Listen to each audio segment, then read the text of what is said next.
ألا لله الدين الخالص۔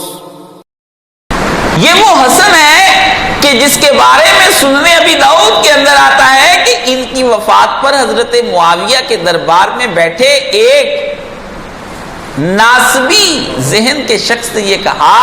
کہ جب ان کی شہادت کی خبر پہنچی تو کہا شکر ہے اللہ کا کہ اس نے آگ کے انگاروں میں سے ایک انگارہ بجھا دیا ہے۔ حدیث صحیح ہے۔ اب ناسبیوں نے ایک کام شروع کر رکھا ہے کہ صحیح احادیث کو کسی طریقے سے ضعیف بناؤ، زور لگاتے ہیں پورا ضعیف کا اور ڈھونڈ کر لاتے ہیں، بنائے جاؤ، کب تک بناتے جاؤ گے؟ یہ منکرین حدیث کا وہابی گروہ نے آیا ہے، نیو ورژن آیا ہے، جیسے ونڈو کا نیا ورژن آ جاتا ہے، نوکیا کا نیا ورژن آتا ہے۔ یہ نئے پرویزی نئے منکرین حدیث آئے ہیں کہ جو اہل بیت کے حق میں جانے والی اور حق کو نکھارنے والی جتنی حدیثیں ہیں ان کو ضعیف بنا رہے ہیں۔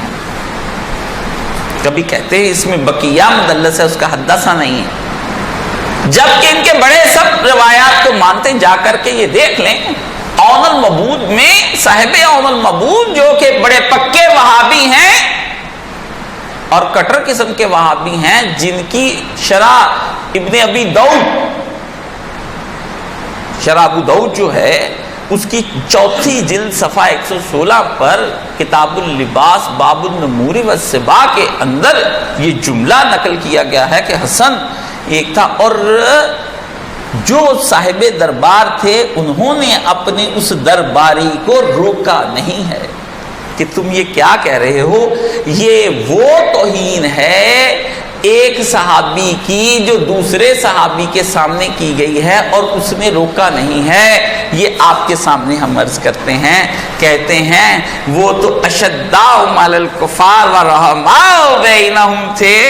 یہاں درباری کو حضرت معاویہ نے روکا نہیں ہے کہ اہل بیت، یہ صحابی کے سامنے اہل بیت رسول کی انسلٹ کی گئی ہے لیکن روکا نہیں گیا ہے۔ ہم سے جو گفتگو کرنے کے لیے آئے گا وہ ذرا روایات کو پڑھ کر آئے۔